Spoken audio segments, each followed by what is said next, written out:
Jazz interview. Take one, Mark. How would you describe yourself? I am a teenage girl. I'm also a soccer player. I'm also an artist. I'd like to think I'm funny. I love hanging out with my friends. I'm also transgender, and I'm proud of that. Hey everybody, it's Perez, joined by somebody I'm a big fan of. She does amazing work. She is Jennings in the flesh. Well, hello. Now, I can't believe it, you're 14 years old now. And you're not like many other 14-year-old girls because you have your own TV show that premieres July 15th on TLC. Yes, at 10 o'clock. I first heard about you when I saw this interview that you and your family gave with Barbara Walters in 2007. Yeah.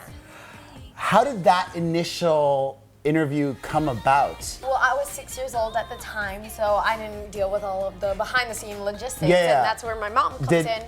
But for me, it was more of my parents telling me that if I shared my story like this, it would be helpful for other transgender kids out there who might be struggling. And I knew I had to share my story and try to make a difference to help those other kids. And that was just really the start from my 6-year-old's viewpoint, of course. Yeah, so the good thing about that is that, you know, you got a lot of attention and you did, before others, get the conversation going. And it also, I think, now prepared you for today because you've had 8 years of media attention to learn to deal with people talking about you. What's that been like, you know, being in the spotlight for so long now? Yeah, well, if you know me as a person personally, you'll know that I'm not the type of girl that loves attention. Like, that's just not me. Like, I am not full of myself or anything like that. I live a more private life, and you know, sometimes it's hard for me when I have all this attention and I feel like I have expectations set for myself, you know, by other people as well and by the community. But I know that I just have to continue sharing my story and making a difference, because if I could change or even save at least one life, then it's all been worth it. And that's why I keep sharing my story, to make whatever little change I can on the world. My universal message is all about loving yourself and just finding happiness in life and living your authentic, you know, living your life authentically. I love that. And I love that, you know, the things that make you happy, like, are very special to you. Like, you make mermaid tails and you sell them and you give the money to charity, or part of it to charity or something like that. I make these silicone mermaid tails. It's like this high-tech thing, you know. At 14, you make them all yourself? Yeah, you just make sculptures, molds, and cast the silicone. And you know, I sell the tails and the proceeds go to our family foundation, the Trans Kids Purple Rainbow Foundation. But you know, I've been so busy lately that I haven't had much time to make the tails, but it's still something I'm very passionate about because I love being creative and I love art in general. So it's just sort of my way of expressing myself, but also helping others. And along the years, you've done other things, like you've also written a children's book.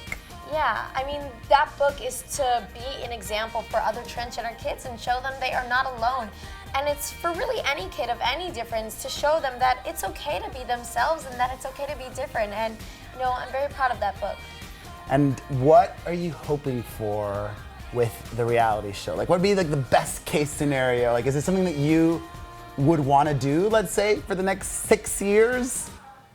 Yeah, I mean, of course, if it could really just show that we are an average family and that, you know, being transgender is not something negative, it's something we embrace and that, you know, I'm proud of and my family is proud of, and it's just the person that I am. And I want to show people that transgender individuals are just like any other people. And, you know, I really hope the show can accomplish that. The other interesting thing is your show was announced a while ago.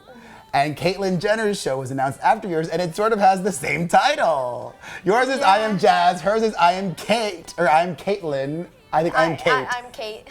What do you think about the very similar name title? You know, I'm okay with that. Like, I think it's fine. I'm Kate. I think it should have been Call Me Kate. I like that on the title. Oh, yeah, I like that Kate. too. But I Am Kate is okay. I just don't want anyone thinking that we copied her just because, you know, her. No, yours was first. Yeah, I don't want anyone thinking because, you know, her fan base is larger that we were the ones following after her, but it's not like that. We're being cooperative. We both have the same message, and I think her show's gonna be incredible. And I'm really, overall, I'm just so proud of Caitlyn Jenner to have the public eye looking upon her and to just be so brave and courageous to still come out and be her authentic self. It's just a beautiful thing, and she's making a difference in this world, and I'm so proud of her. One of the things that surprised me, though, about her journey is I would have thought that, like, almost universally every transgender person would be supportive, but not everybody was. Like, a lot of people were critical, saying, oh, she's representing false